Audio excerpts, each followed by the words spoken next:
We'll segue into Apple now, and the thing that kind of highlights to me what they did last year, and it seemed potentially a trend that's going to go through this year, is this idea of them not necessarily doing anything wowee, spectacular, earth-shatteringly different or whatever. It's about doing a bunch of things that make sense where they haven't been doing things that have been making sense in the last couple of years. Now, I'm going to start off with this stupid keyboard on this MacBook that I've got that I've whinged about in the past as well.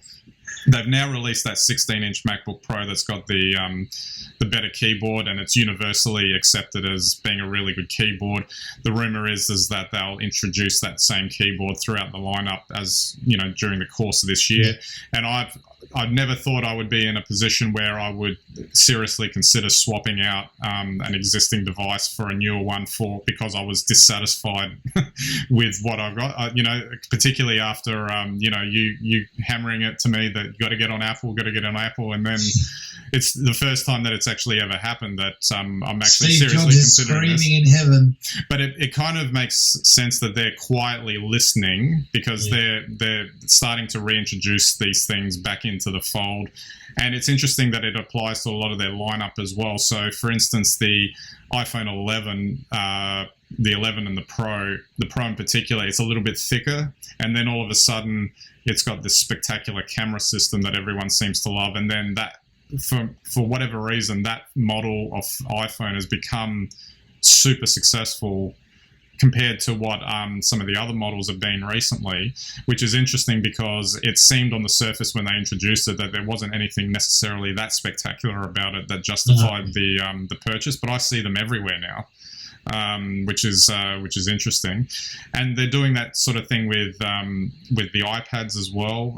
Rumors being that they'll release like the cover keyboard thing, but actually with a proper keyboard in it. And upgrade iOS to an extent that it can become a lot more productive and definitely less buggy than what the current version is. I've seen a lot of weird stuff happening on it, which is a lot unlike Apple. Then you've got like the Mac Pro that's come out that has satisfied the ultra high end of the market, and they're all salivating over these $100,000 machines that is supposedly satisfying everything for them. So I just find it interesting that they seem to be doing a lot of things that, why didn't they just do them 3 years ago? But at least they've come around to the fact that that's the way they need to do that, and they're getting a lot better coverage and press for it. Yeah, I think so. I mean, I think, and if we're going to segue now into sort of like the iPhone 9, I think the next step for them now is to reconsider also the future, which is what this whole conversation is about today. And I think Apple, with these products, you're right, they've listened. They're back to, I think, trying to get that high quality product out there. But, the way they're going now is they're starting to diverge. They've got hardware that's really, really expensive, and yet they're trying to sell services at the same time. And theoretically, I can get those same services on a lot cheaper devices.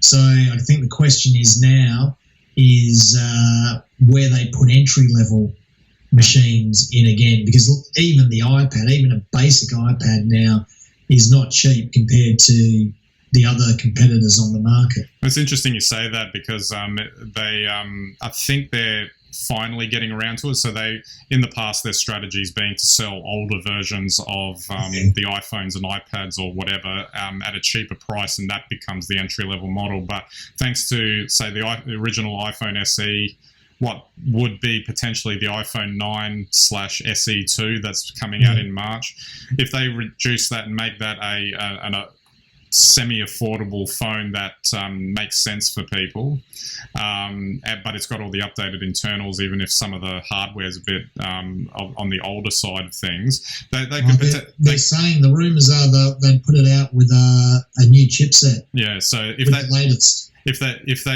they do, which is kind of the SE, the original SE thinking, which was put modern internals inside an older body, so that's like an iPhone 8 type body.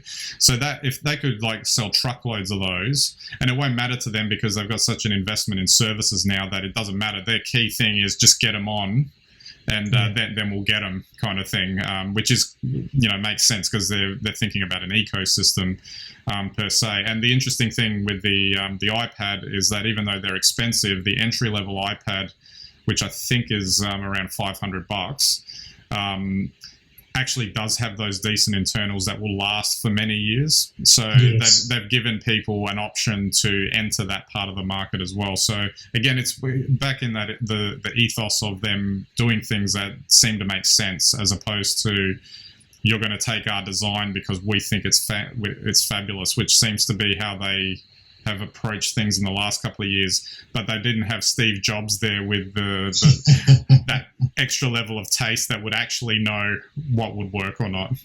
That's right. I guess the only thing I'd just point out, and this would be interesting just to test with you, is that the iPhone 4S was actually, I think, the only phone that Apple ever released that went down in price. And it came down quite significantly after the price of the 3S and the 4.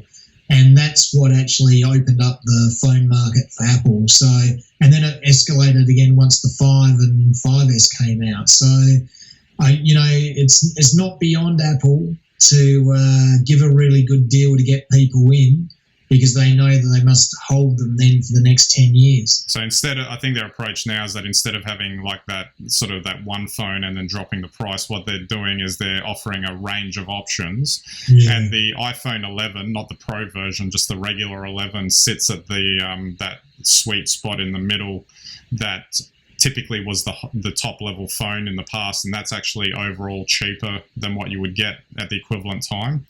Yes. So it's an interesting strategy, and they've also got like the high-end phone, which is the Pro, to, I guess, show off that they've got the Lamborghini model that people can aspire to, I guess, but wouldn't actually spend the money on, if that makes sense. But if you do, then they make a nice little earner out of it. Oh, absolutely.